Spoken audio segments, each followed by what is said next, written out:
Hello, my name is Feya. I am 12 years old. I live in Narok County, Kenya with my family.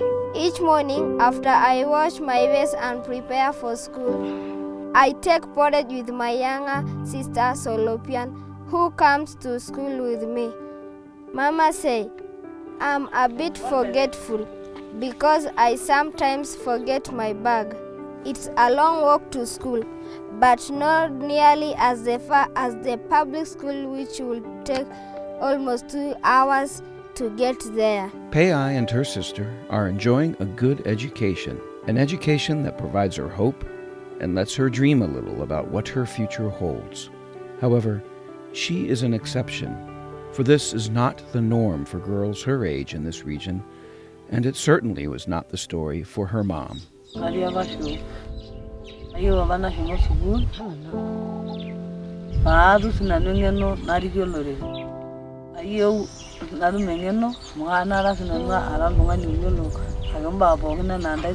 Pei's mother's hopes are high because unlike when she grew up, Pei is going to school. Once married, all hopes for an education are gone. Life becomes endless labor, cutting wood, carrying water, childbirth, and care of young children. This was the expected cultural pattern that Pei would have followed. All my sisters were married at the age of 10 and 12, early marriage. According to the Maasai community, every girl, it was compulsory, must get a husband, and this is chosen by the father. You had no opportunity to choose for yourself a husband or a life partner.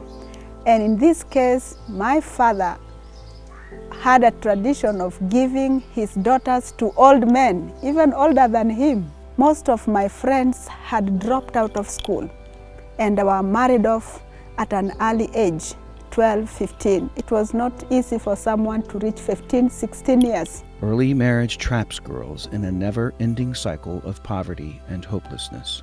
The tragic reality is that when girls marry early, often to an older man they have never met, they bear children early, which puts their lives at a significant risk. It's one of the leading causes of death for girls aged 15 to 19 in low and middle-income countries. We, the Maasai, cherish cows, sheep, and goats, and we like to see them grazing as we pass on our way to school. Traditionally nomadic people, the Maasai face other challenges with the dividing up of the lands into private sectors. Now, grazing becomes difficult. Drought adds further concern as the cows cannot find enough pasture. Since cows are the main source of income for the families, they often cannot pay school fees, and so the children are taken from the school. What if a girl's life could be more than this? What if a mother's dreams could be realized for her daughter? What if girls had choices and could write their own stories of their lives? What if? The passion started long time ago, right from high school. But I felt if I could be a teacher, I will be able to change lives. I'll be able to transform lives. I'll be able to convince my Maasai community who are not yet understanding the value and the benefit of taking girls to school. The burden that is in my heart is about the Maasai girls. Having grown up in that environment, having seen the plight of the Maasai girl.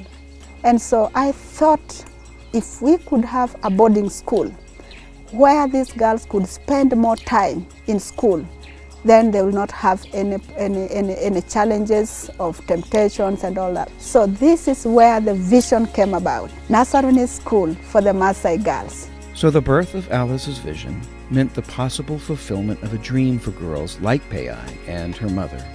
My favorite thing about going to school is playing and learning. My favorite subject is science. The teachers are wonderful, but especially Mr. Rotich because I love how he teaches us about plants and animals. Someday I want to graduate from Nasaruni Academy and go to secondary school.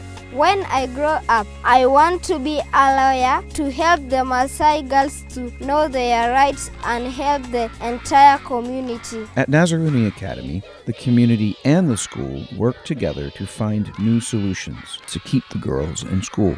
For instance, a new well was just drilled at Nasaruni which will supply water for the entire surrounding community. And the dormitory allows many more girls to get the chance that Pei has, to come from far distances and get a chance to excel in their studies, to aspire to become lawyers, artists, writers, teachers, nurses. In short, receive an education, good nutrition, balanced with job training and sport in a nurturing environment. Alice's vision at Nasaruni Academy, which is fulfilling the hopes and dreams of Pei, her sister, and her mother, are being made possible because people like you are wanting to see more stories like Pei. The dream is as simple to fulfill as you making sure more girls like Pei can pick up a book bag to go to school.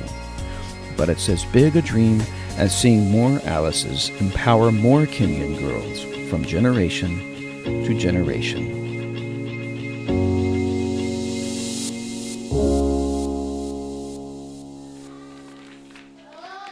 To learn more about Nasaruni Academy or make a donation online, please visit nasaruniacademy.org.